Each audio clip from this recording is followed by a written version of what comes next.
Hi, everybody, and welcome to another episode of Circle Up and Get Real. I am excited to share my guest today, Jonah Lantto. We met a long time ago, Jonah.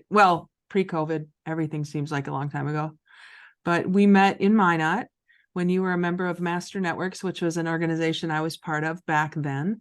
And we've just been, like you said, we've been kind of circling each other since we haven't been in person or in touch, but I watch you, you watch me. So it was time we got real together and had a conversation, right? So Jonah is the founder and owner of the Good Talk Network, an audio-visual production company in Minot, North Dakota. I actually had the opportunity to be on somebody else's podcast where you were producing, whenever that was, 2021, I think. Yep. I think it was somewhere in there. Was that for the nonprofit talk? Yeah. Yep. Yeah, absolutely. Yep. Was And Scott that was, Burlingame? yeah, with Scott. And Yep. I got to see how it really works when somebody's professionally doing this. I'm sort of making it up as I go with my own version of how it works, but you had like professional staging and a whole bunch of cool stuff when you were doing that. So that's the organization that specializes in podcasting and live events. But you also have a new thing that's taking over. Show your shirt, Midwest Murder. Midwest Murder. There it Let's is. talk about that. So, Jonah, where do we start? I like how you brought up Master Networks. I think that was for me a pivotal moment at the very beginning of my entrepreneurial journey. I didn't yet know I was an entrepreneur, probably reluctant to be one, although I was willing to give it a try. And I think that's an interesting beginning for me as my podcasting journey begins in 2016. And long story short, there I started a podcast in my basement as a hobby. Found myself in between jobs. The podcast I had started seemed like it could be something special. I bought into it and decided I'm going to try this. I'm going to see if I can pay my bills by podcasting. Can I get by and do this? And step by step, I remained open to ideas and guests and different things that I could do with my newly developing podcast production and hosting skills. And one thing led to another. I found myself producing a locally emphasized show called Good Talk Minot. I interviewed over the years hundreds of different guests, people, majorly qualified and respected in their positions. Some of them were sometimes just my friends, but through the years, I kind of built the reputation in Minot. I like to say I became more visible in my community. Mm-hmm. And through that, I worked with a lot of nonprofits and I learned more about the nonprofit sector and all the important work that happens there, became a bit of a champion voice for them, and continued producing, continued saying yes to projects. And eventually it led me to Midwest Murder, the podcast studio in my basement. I leveled up out of the basement and I have a full-time studio space here in Minot now. I produced a late night comedy talk show, a dozen unique podcasts, and now we do Midwest Murder being the primary focus. So there's a lot in there, and it's been a really, really exciting journey that has taken me to places that I knew I was capable of, and it's satisfying to see the work pay off. Yeah. Oh my gosh. Okay, so let's back up a little bit. Before 2016, what were you doing? So I had spent time in a few industries. I managed retail stores. I bartended. I was the manager of a pretty successful retail store here in Minot, Game Crazy and Hollywood Video. That was a corporate store. So I went through, for anybody who, if you remember when we could still rent movies and rent video games and stuff like that, that was a great store here in Minot, but that went down. I was the manager of a great store. I thought I had this whole future. This was back in like 08, 09, through those years. And it was 2010 or 2011, corporate shutdown, Blockbuster shut down, all these places. So I lost my job there. I bartended for a while, and then I pivoted. I had another opportunity to run a store here in Minot for a local owner. We did that for a number of years up to 2016. And that owner was going in a direction that I did not want to go in. And I had started the podcast, and we parted on respectful terms and everything like that. It wasn't like there was no bitterness, but the owner was going in a different direction I didn't want to go. And I had the podcast thing going, and I said, you know what? This seems crazy, but I'm going to give this a shot. I love it because so you're talking about basically getting real, right? You're being real, you're following your heart, you're doing what makes your heart sing. And when you come to that point with a corporate experience that doesn't exactly jive with who you're becoming, I love how you said we parted on respectful terms. How did you have enough guts to do that? I think that one, I didn't have an abundance of debt. So I do think that not having all these crazy payments, I think that helped me. That just helped me. Having some financial security. I was smart with my money leading up to this point. I had a nice little savings, and I guess I wasn't the person saving my money for when I was going to be 70 years old. I was saving this money. I didn't know what for, but I knew it was good to save money, of course. And I had that moment where getting real meant I felt there was more for me than what was being offered in this corporate world, in this job. I even know like that last year of my job, and I would tell my coworker, who was a very good friend of mine at the time, I was like, man, like this, a lot of people I think would feel like they've got it made here. Okay. This job is a bit of a cakewalk. And I hate to say, I felt very unchallenged. It feels Mhm. generic to say that, but like I felt like I was going through the motions. I liked my job, it paid well. The benefits were respectable. I had vacation time. I had every number of reasons to like my job, but also completely feeling on a daily level that this was not the peak of my capabilities. This is not all that I am, as great as this is. And I felt that a lot. And he even remembers, he's come back to me years later. He's like, man, you'd sit there and you'd look at me at work and you'd just be like, you told me, Jonah, you told me. I know there's more out there for me than this. And I didn't know what it was. When I Yeah. started podcasting, I had a little bit of investment money, and I was like, well, I want to do something that can be a hobby and that can maybe become a side hustle. That was my goal, a hobby slash side hustle. And I looked at podcasting, and I looked at buying a drone, and I think, and heavily inspired by Joe Rogan, I leaned into podcasting. I had a friend, Chris Rubb, who was willing to be a co-host with me, and I just went for it.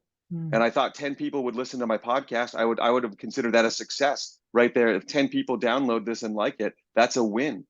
And more people continue to download it. And then I found myself with the opportunity to develop the local show, Good Talk Minot. And yeah, I remember my kid's mom at the time, when I told her, I was like, look, I want to try this for about 6 months. I've got 6 months of cushion and comfort at least with what I've saved, and I hate to say this, she was not in for the idea. Mhm. She was very concerned. And I think that, of course, we run into that a lot. It's hard to believe that you can just create something from nothing. Mhm. And which is what I was doing. I wasn't making a storefront. I wasn't going to have customers.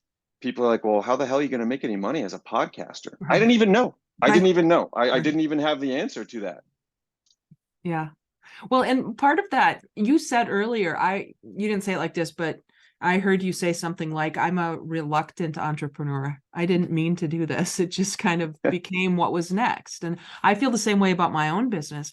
I didn't mean to. I like people. I love being around people. And being a solopreneur doesn't allow me that opportunity to be around people like I had as a corporate citizen.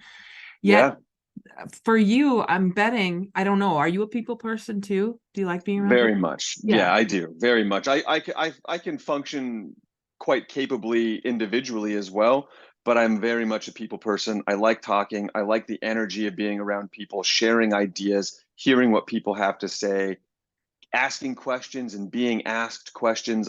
I love it. Yeah. So podcasting would have been a great side hustle, right? While you could continue to do whatever you did, because you're creating your opportunity, you're creating your connections. You, as a podcast host, get to decide who you want to be in relationship with. And we're going to get to Midwest Murder because that's something completely, I bet, way bigger than you anticipated. We'll get there. I'm really fascinated by the way that you are not dissing your experience in any way by saying it just wasn't right for me. And I think Right. that's kind of an awareness that I don't see a lot, because usually when you leave something, not you, a person in some sort of awareness would say it was crappy, I hated it, I'm leaving it to go to something better. And what we don't recognize when we do that is that we take ourselves with us. And so the Right. awareness we have follows us. And it Well, and feels you're, to me, yeah. yeah, well, and I think you're knocking yourself down when you do Yeah. that as well. And I look at it all as a growth experience. When I was with Game Crazy and Hollywood Video, I was given the opportunity. Corporate said, "Hey, we want our businesses, our stores, to do more community events." And they did this. It was called a neighborhood marketing. We want neighborhood marketing, and we'll give you not a substantial budget, but we can give some free video games and a little and some gift cards and stuff if you, as the store owner, want to run events. And I was like, hey, I love it. I'm a party planner. I've always liked that. And so I was given pretty good reign early in my career in the mid 2000s there to get out in the community, to meet people, to set up these events. And even back then, I did like this big, it was called the Game Crazy Fair. It was a single day event, and we used it. It was a fundraiser that helped fund our new hockey rink here. We did it for a few years, and hundreds of people came, and it was just an all day event. And I started that. I didn't know what I was doing, but this company said, "Hey, here's some resources. If you've got the initiative, go for it." And I was like, "Well, yeah, I'll give it a shot." And so I learned some of that event planning and making then, and that was for me again. It was a growth experience, and I think I was fortunate in that corporate structure. Our store here in Minot was so far away from the districts that there wasn't a lot of that corporate pressure breathing down our neck, like making sure everybody's tie was straight and the floor was polished or whatever. Our store crushed, our numbers were great, and there was never any reason for attention to be drawn to us, and we're too far off the beaten path that we didn't have the district managers kind of poking their head in just to make sure everything was spick and span and spotless. So I think one thing led to another, but I felt like I was going places with that company for sure. I envisioned. I feel reflecting on my all my past experiences, I've never wanted to not progress in any company I worked in. That's just, I've never wanted to be just a worker ever. Yeah. Even when I was 20 years old and just totally dumb thinking I could be a manager, I was Mhm. like, wow, I could do the manager of this 45-year-old professional, and maybe to some level I could, but maybe there was a little ego, a little confidence involved there. But I always wanted to find a progression. And I think after Game Crazy and moving into the more local store, there was an obvious plateau. Even if it was a good plateau, it was a very obvious plateau to me. And I did spend the last year or two of my employment there feeling the weight of being at a plateau that I didn't like, and not knowing, how do I do better? How do I go further? What comes next? So what I heard you say in that, I want to give some distinction to the way you said it. You said there might have been a little ego and a little confidence there. I don't think they're the same thing. And I saw confidence, not ego, in what you were saying. As you said, I wanted to progress. That is a natural human evolution. It's not ego. Ego stops us, I think, at a certain level when we become bigger than the surroundings we have in our minds. And to me, that's way different than confidence. I've never sensed from you ego. I've sensed from you confidence, which is very different. So in a role of hitting the ceiling in a industry that was dying anyway, it was going to die, Yeah, because it wasn't through anybody's fault. It was just what happened with that right. industry. You were growing your confidence, I think. So I just wanted to point that out. My observation of you is very distinct. Do you see that distinction? Yeah, I appreciate that. And I think 20-year-old me might have been a little more ego driven in reference to that initial story. And I've always tried to stay really grounded and humble. And I think I just think it's really important to show grace in those moments. And that's for me, that's just part of who I am. Yeah. And that's when, listeners, when you really sense that distinction, I think for yourself too, and you can add humility, that's where I sense the world can benefit from leadership in that way. We are so divided. This is a whole different conversation, but we are so divided as a nation, as a world right now. And I think it's into those pockets of ego versus confidence, maybe. And if we really get clear with who we are, I think there's a magnetic energy that creates tribes and communities of people who love what we love, and not necessarily like I love cars, and so it's not even the what of it, it's the passion that we share with what we're doing, I think. So I love what you're doing, even though I've never been to any of your events since you've done this on your own, but I follow you, and your energy to me feels magnetic in a confident way. And if we connect, even, since energy is non-geographic, I really think we can change the world, Jonah, in this way, I right? love that line. Energy is non-geographic. What a cool statement. And something I would pull away and relate to in what you were saying is in self-reflection, inner clarity. I feel for me, self-reflection has been key to understanding my place in the world and understanding my interactions with reality. And I'm not afraid to self-reflect my way through tough moments. I think it helps us sometimes. It helps you find a why. Why did things happen? Or to understand why do I function the way I function in the world. And to me, self-reflection helps me get there. And understanding ourselves helps us become more powerful versions of ourselves. And I like to think of, I want my actions to be inspirational.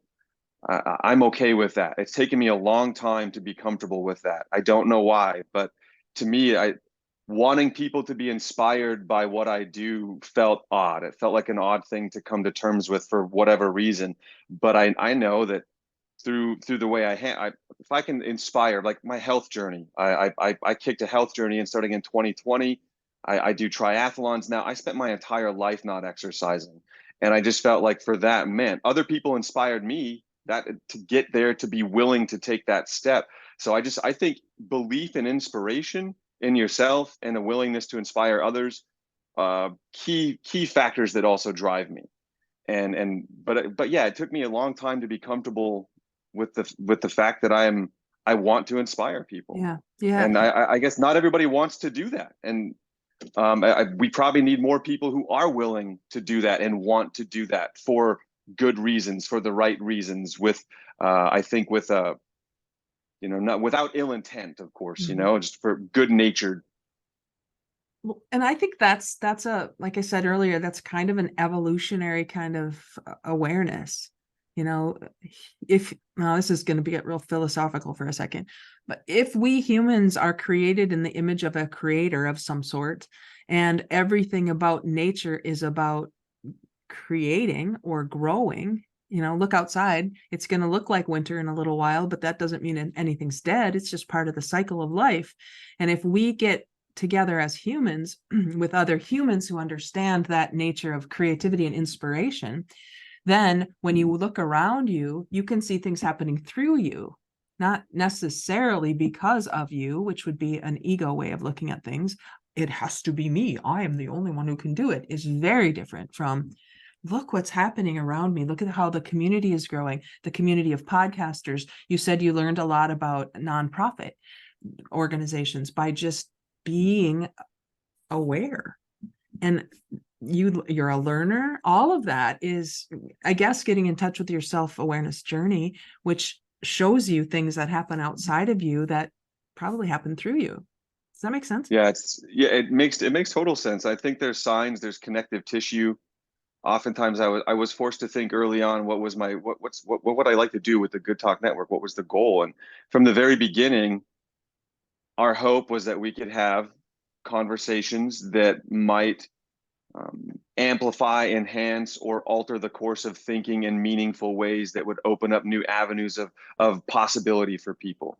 And if we could serve as a connective tissue, and then that piece could keep growing and growing and growing, then it just blossoms piece by piece. Because change doesn't happen, generally speaking. Change is a lot of small things that occur over time that develop change. It doesn't happen generally from the top down, or in these massive ways, right? I always saw change as being small, starting locally and building these little foundational pieces that could lead to any positive changes or sources of inspiration heading in a good direction that I could be a part of. It was always going to be these small pieces, these small little connective spots, which I think reminds me of what you're saying right Yeah, there. it totally That's does. how I connected that. So Good Talk Network, is that still in operation? Technically, the Good Talk LLC is my business. The Good Talk Okay. Network, as it was originally conceived, is not working like that. But technically, the Good Talk is still the producing company for Midwest Murder. I do still do consulting work and things like that under the Good Talk banner. But initially, we had a variety of shows. I was producing Nonprofit Talk and After the First Glass and several others. And while I am still producing stuff for people, I do it for them and they release it as they want. Got it. Got So it. the Good Talk Network more became my business entity and is a producing entity, but not. I don't currently have any other shows that I'm a part of aside from Midwest Murder. Well, and I don't suppose you saw that coming. I don't know. Maybe I'm making No, that up. So tell me no, I how. didn't. Well, I wanted every podcast I ever did to be what Midwest Murder has achieved. Everything I've ever done. Like I said earlier, I always wanted to be more than the worker. I always hope to be a boss. So every podcast I made in my heart was a home run. It was going to be this home run, and certainly I created and helped and co-created and worked on a number of these to varying degrees of success. Some were just fun, some were good paychecks. I mean, it all kind of became part of who I am and what I grew to. We did the Good Night Live talk show. That was a period of 3 years of my life. I thought and felt that the Good Night Live talk show was going to be national. We're like, all right, man, we're going to sell this to Netflix. This is going to be awesome. And it was fantastic. We sold ticketed events and we created a sort of Jimmy Fallon, Conan O'Brien type of show, but specifically focused on the Midwest and the region of North Dakota. And we did, I think, like a dozen shows of Good Night Live. 10 of them were sold out, several hundred seats. It was amazing. From nothing, I built a team and a group of creators from an idea that another guy had. He's like, hey, I want to have my own late night talk show like Conan.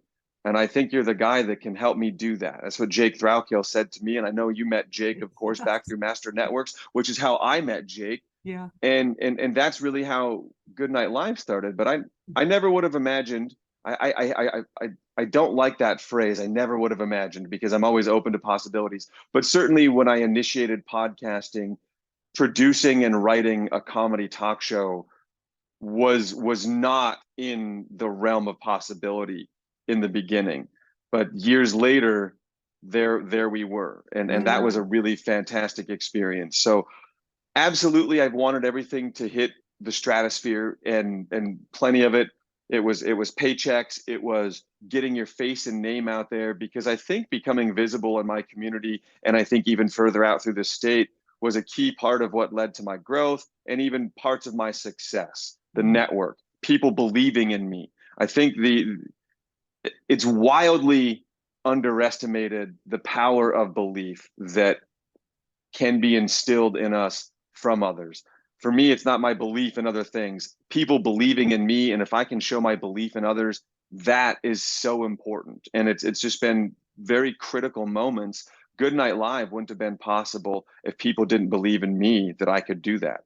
I don't even know if I believed in me that I could do it until the moment somebody's like, "Hey, I think you can do this." And it's like, whoa, holy heck.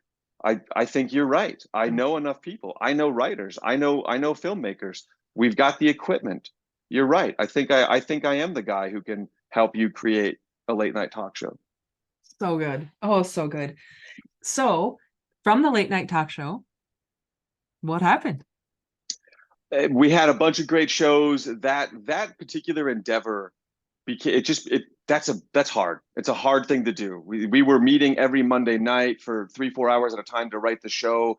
We saw some writers come and go, and really it just came down to a labor of love. And sometimes you got to be able to let those go. The labor of love was soaking up a lot of time, and Midwest Murder was starting to really build in a way that was demanding more of my time, and it just became too much of a challenge to balance it. But the late night talk show, man, we had guests from around the country. We got to roast the mayor in front of 350 people, and I mean like a vicious roast, like Comedy Central level roast Wow. of our mayor in this city. I got to be one of the roasters, probably one of the highlights, and I think our best show, our finale. Then we wrote a musical, and so it's like if we wrote a musical and put that on stage at the summer theater here in Minot. So I think my growth as a writer and the power I had in belief, I think I really came into my own as a writer through that time. And those skills, I always had a skill as a storyteller naturally, but developing my talent more as a writer, that was a thanks in big part to Jonah and I. She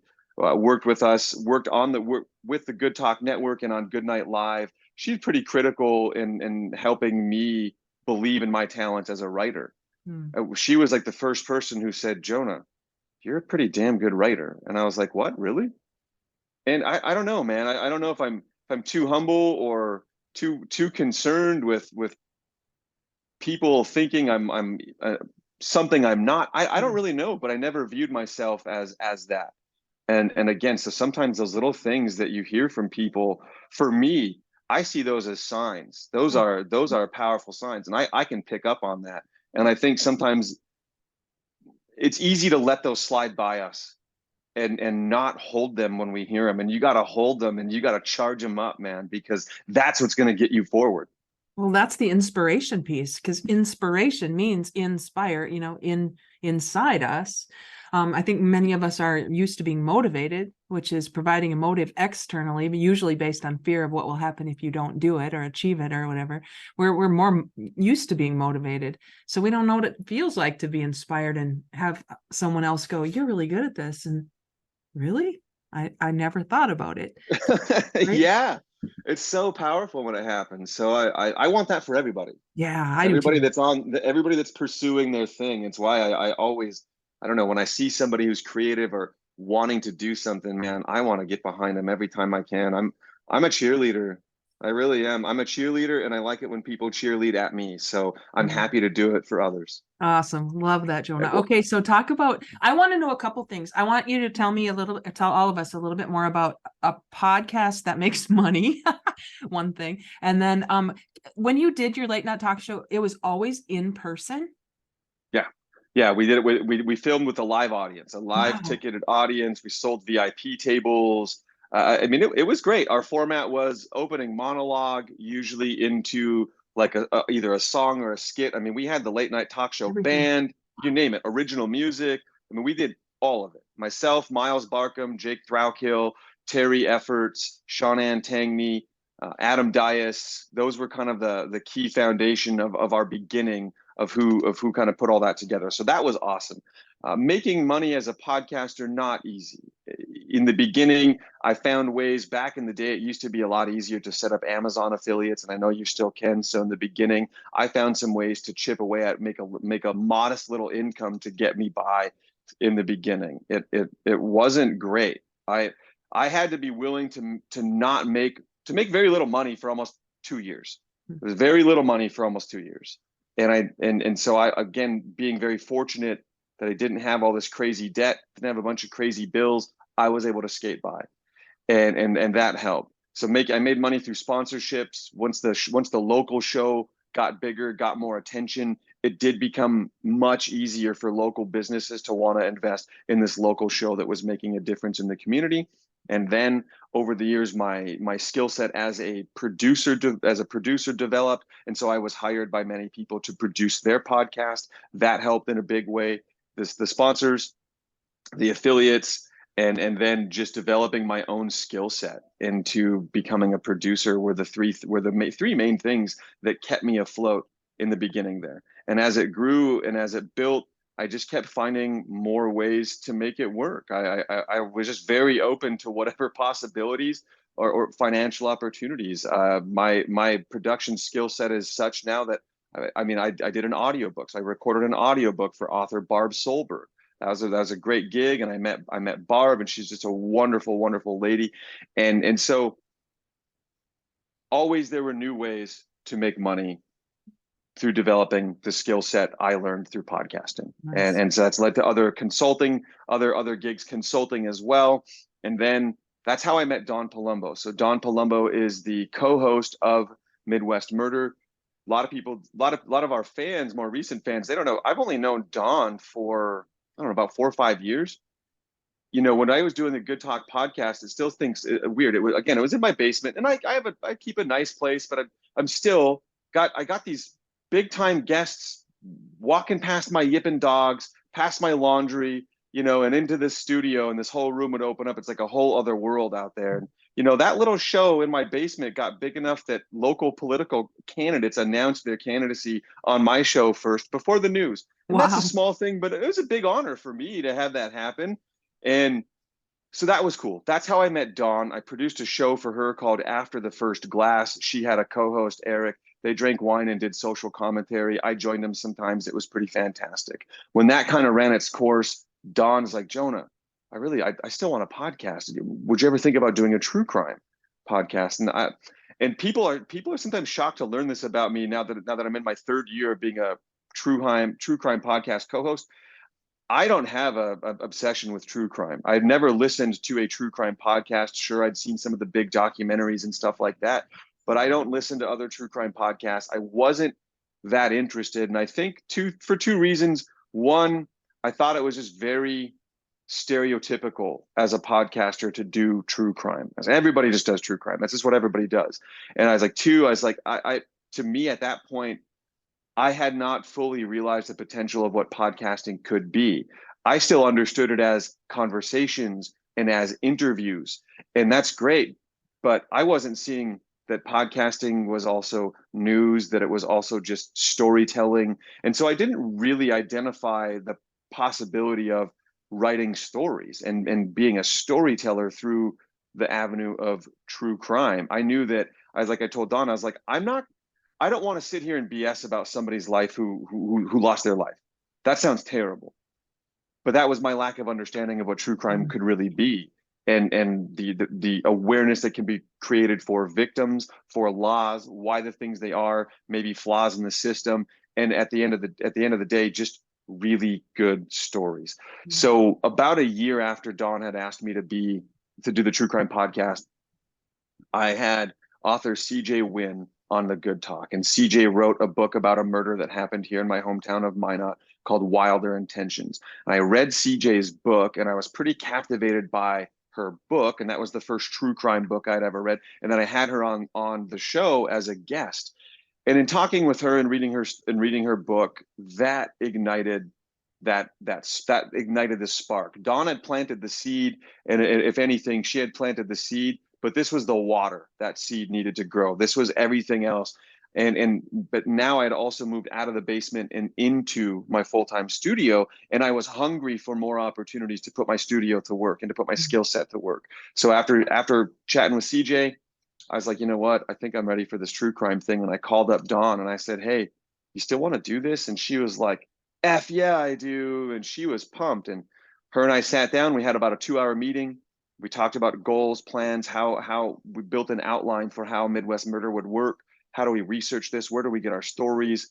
And just walked through each step of how Midwest Murder would work. And it's really cool to think about, because what are we, the last week of September? So it was 3 years ago to now. Dawn and I were in that pre-production stage of Midwest Murder. So we're entering that really challenging 3rd year bump of a new business. And I'm sure you know what I'm talking about. That 3rd Yep. year is a big challenge. And it's interesting to see our podcast as a business, because it is also that. It is also that now. We didn't intend it. We didn't know we would be doing it for live audiences. We just figured, hey, let's make a true crime podcast. If people like it, we can get some sponsorships. You know, this can be a nice little income stream, because that's what it's always been for me as an entrepreneur, as a solopreneur. It's always been streams of income that sort of present themselves, or that I find work that I find as a freelancer. That's always kind of been how it worked. I figured Midwest Murder, I can use my skill set and it'll be great. And after I don't know, first couple months, because our first show launched in October, so we're just about a month away from the moment when the first episode of Midwest Murder comes out, October 26th. And it was January of that following year where we did our first live show, our live recording, and we didn't know what that would be like, and that wasn't part of the plan. We just figured, what the heck? We've got a local venue. It's like, hey, I really love your podcast. You guys want to record it at my business and we'll sell tickets? Okay, yeah, let's give it a shot. And Wow. it just kept building from there. After we did a few sold out shows in Minot and we were looking at our data is telling us, man, we've got a bunch of people in Bismarck and a bunch of people in Fargo that listen to this show. Let's just take it on the road. What the hell? Let's see what happens. And so it was in late April or early May of that following year we did our first tour, and it was Minot, Dickinson, Bismarck, Fargo, Fergus Falls, Grand Forks, Okay. all in a week. And that really showed us what we were capable of, and telling a story to a live audience. It was fantastic. It changes the dynamic quite a bit. But in that's kind of the whole story there, Jody, from basement to podcast to Midwest Murder. That's it. So good. So Midwest Murder, you're not going to run out of murders? No, no, unfortunately not. I mean, our stories go back as far as like 1884. We've got 14 states in the Midwest to work with, and 100+ years of history. So we're definitely not going to run out of content, Wow. unfortunately. Yeah, well, if you look back, it's okay. If we're looking forward, let's not hope that we have more to add to it. Of You know, course, right, yeah.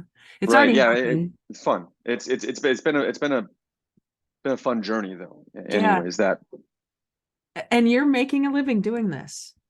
Yeah, yeah. I I make a think that is, living doing this, and still other production work on the side. I still write for other production companies. I'm working with Easton Bennett, Bennett Creative Media. We're doing some documentary video content for the Host Fest this year. So, as having kind of carved out my place as a researcher and a storyteller, I'm finding more ways to create and contribute to other productions. I've been picking up work as acting in commercials and stuff like that. So people are finding me as a spokesperson, an MC. But Midwest Murder, it's ticketed. Our first show, we sold 50 tickets, and now it's grown. I think our largest show at the Sanctuary, we had 350 tickets sold at our last show at the Sanctuary, and we'll be back in Fargo at the Sanctuary on October 5th, on Thursday, October 5th. So we're pretty excited for that. So yeah, we've got a little bit of merch, some merchandise sales help and stuff like that.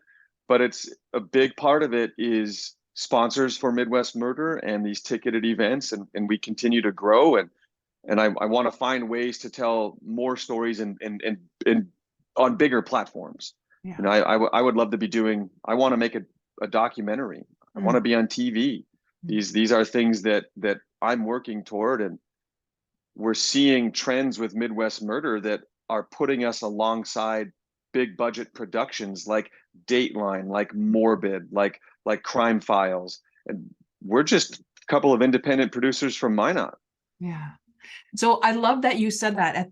You said we're just a couple of independent producers from Minot. Anybody listening, this is your opportunity. When you get real, when you get into that space that this is what I'm here to do, this is what can happen. And I think until we get there, we're working the jobs, we're doing the thing, we're separating our lives from what I do and who I am.